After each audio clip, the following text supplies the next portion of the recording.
1504년에 이 다비드상이 거의 완성되었을 때 이 조각상을 어디에 놓을지 피렌체시에서 고민을 하게 돼요.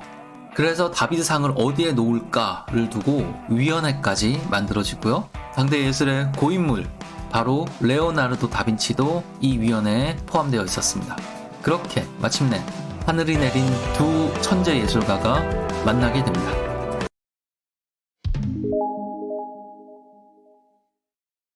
여러분 안녕하세요. 오늘 얘기할 인물은 피렌체가 배출한 최고의 예술가 미켈란젤로입니다. 물론 미켈란젤로라고 해서 태어날 때부터 위대한 예술가였던 건 아니고요. 다만 어려서부터 미술에 재능을 보였다고 해요. 그러면 그런 재능이 어떻게 발전할 수 있었느냐? 그건 무엇보다 미켈란젤로가 예술의 도시 피렌체에서 자랐기 때문이고요. 또 피렌체의 예술을 후원한 메디치 가문, 그리고 그 중에서도 전성기를 장식한 로렌초 데 메디치의 후원을 미켈란젤로가 직접 받았기 때문입니다. 미켈란젤로는 원래는 아버지가 그냥 공부시키려고 했는데요. 미켈란젤로가 공부에는 영 관심이 없었대요. 그래서 1488년에 13살의 꼬마 미켈란젤로는 도메니코 기를란다요라는 화가의 공방에 미술을 배우러 들어갑니다. 도메니코 기를란다요는 당대 유명한 화가였는데요. 특히나 프레스코화, 벽화를 잘 그린 것으로 알려져 있어요.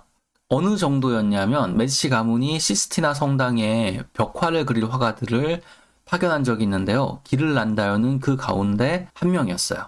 그런데 물론 이 기를란다요의 실력은 미켈란젤로의, 그러니까 성인이 돼서 완성된 미술가로서의 미켈란젤로에 비할 바는 아니었는데요. 그런데 아이러니하게도 미켈란젤로의 스승이었기 때문에 미켈란젤로에게 비교당하면서 영원히 고통받을 수밖에 없는 사람이죠. 사실 미켈란젤로가 기를란다요한테서 많이 배운 것도 아니고요. 1년 정도만 기를란다요의 공방에 있었대요. 왜냐하면 1489년에 메디치 가문이 기를란다요에게 괜찮은 학생 좀 보내달라 라고 하니까 기를란다요가 당연히 미켈란젤로를 보냈다고 합니다. 그래서 14살의 미켈란젤로 소년은 피렌체의 지배자 메디치 가문에 발탁되어서 직접적인 후원을 받게 됩니다. 메디치 가문은 이곳 산 마르코 성당의 정원에서 아틀리에를 만들었는데요. 여러 유명한 작품들을 가져다 놓고 미술을 공부하는 학생들을 가르쳤던 거죠. 이곳에서 미켈란젤로는 고대의 예술 작품들, 조각품들을 보면서 본격적으로 미술 공부를 하게 됩니다. 비유하자면 미켈란젤로가 아이돌 연습생인데 처음에는 중소규모 기획사에 들어갔다가 1년 만에 대형 기획사, 그것도 대기업이 직영으로 운영하는 기획사에 발탁이 된 거죠. 거기다가 그 대기업 회장님의 눈에 들기까지 해요. 로렌초 데 메디치가 미켈란젤로를 굉장히 아꼈다고 해요. 로렌초가 미켈란젤로를 거의 자기 아들처럼 아껴서 아예 메디치 가문의 궁전에서 지내게 했다고 해요. 덕분에 미켈란젤로는 메디치 가문이 수집한 엄청난 예술품들, 특히 고대 그리스의 조각들을 보면서 많은 영향을 받았다고 해요.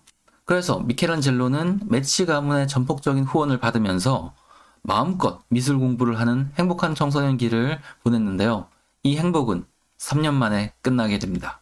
미켈란젤로를 아꼈던 로렌초 데 메디치가 1492년에 사망하기 때문이죠. 그리고 나서 지난 영상에서 말씀드렸듯이 피렌체에는 혼란스러운 정치 상황이 펼쳐지는데요. 프랑스가 침공했고 메디치 가문이 시민들에 의해 피렌체에서 쫓겨나게 됩니다. 그러니까 메디치 가문의 후원을 받았던 미켈란젤로 역시 피렌체에 머물기가 위험한 상황이 된 거죠. 그래서 17살의 미켈란젤로는 피렌체를 떠나서 볼로냐라는 도시에서 지내게 되고요. 거기에서 교회 조각 주문을 받아서 일을 하기 시작합니다. 그러다가 1496년 21살이 된 미켈란젤로는 로마에서 조각품을 하나 의뢰받게 됩니다. 그래서 젊은 미켈란젤로는 로마에 가서 조각상을 하나 만들게 되는데요. 이 작품으로 미켈란젤로는 일약 스타덤에 오르게 됩니다. 이 작품을 완성했을 때 미켈란젤로의 나이가 24살에 불과했고요.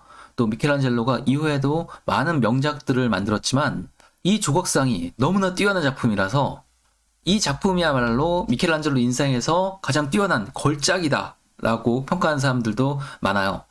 지금은 바티칸의 베드로 대성당에 전시되어 있는 미켈란젤로를 세상에 알린 실질적인 데뷔작, 바로 피에타상입니다. 24살의 앳된 젊은이 미켈란젤로는 이 걸작 피에타로 단숨에 이탈리아 미술계의 슈퍼스타로 등장하게 됩니다. 이제 미켈란젤로라는 신화가 시작된 거죠. 미켈란젤로의 성공은 예술을 사랑하는 피렌체에는 기쁜 소식이었죠. 피렌체 입장에서는 또 비유를 하자면 우리 동네에서 자란 아이돌 연습생 중에 하나가 중간 소속사가 망해서 낙동강 오리알 신세가 되었었는데, 이 연습생이 자기 혼자 막 데뷔를 하더니 미국 가서 빌보드 차트 1위를 해버린 상황인 거죠. 그래서 피렌체에서는 1501년에 미켈란젤로에게 조각상을 의뢰하게 됩니다. 미켈란젤로는 3년 동안 이 조각상의 작업에 매달렸는데요. 1504년에 완성된 작품을 제출하면서 29살이 된 미켈란젤로는 또 하나의 걸작을 세상에 내놓게 됩니다.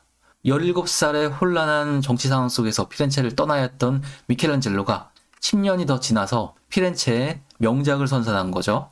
바로 다비드상입니다. 이 다비드상이 표현한 게 누구냐면 다윗이에요. 골리앗과 다윗의 그 다윗이에요. 다윗인데 발음이 유럽 언어마다 다르다 보니까 이탈리아어로는 다비드인 거죠.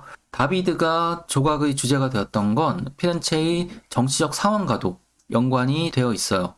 당시 피렌체는 메디치 가문을 쫓아내고 마키아벨리가 일했었던 소데리니 정부가 통치하고 있었는데요.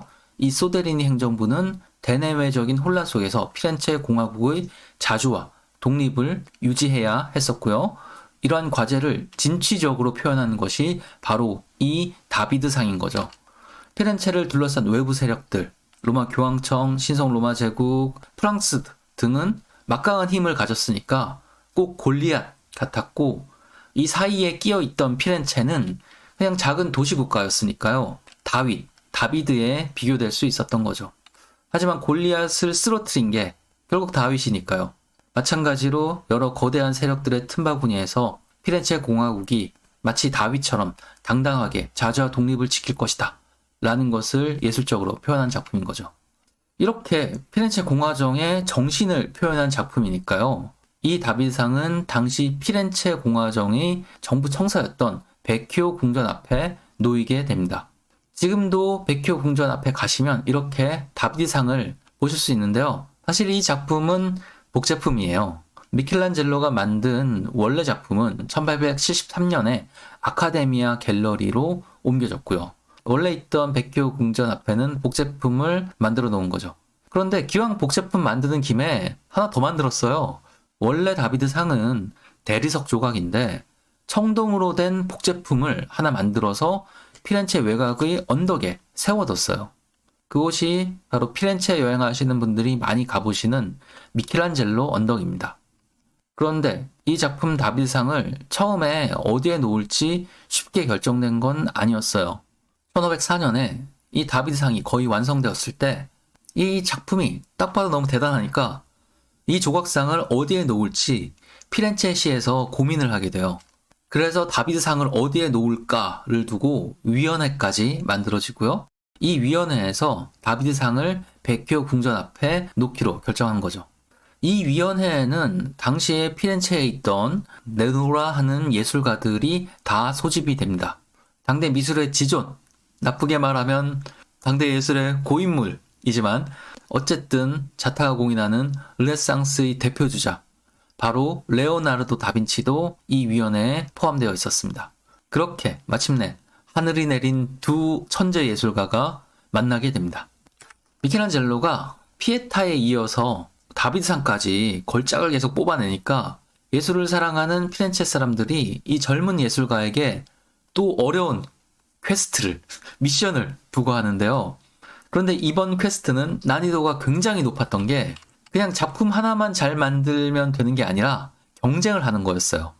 피렌체시에서 무슨 생각을 했냐면 미켈란젤로라는 새로 등장한 이 젊은 스타 예술가와 당대에 이미 최고의 반열에 올라선 레오나르도 다빈치를 경쟁시키려 한 거죠.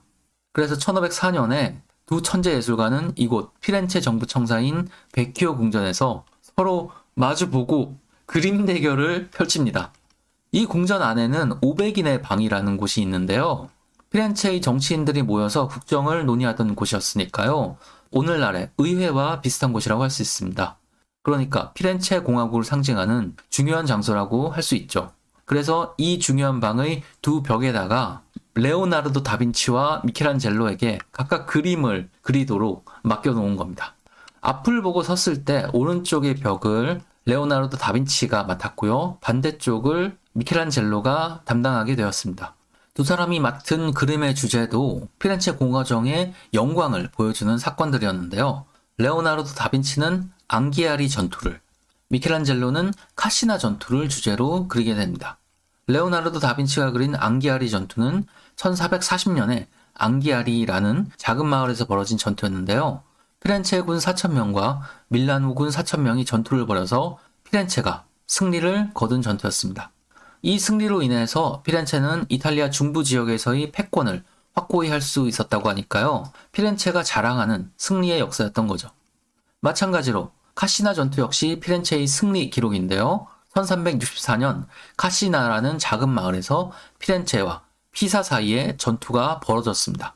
당연히 여기서도 피렌체가 승리했는데요.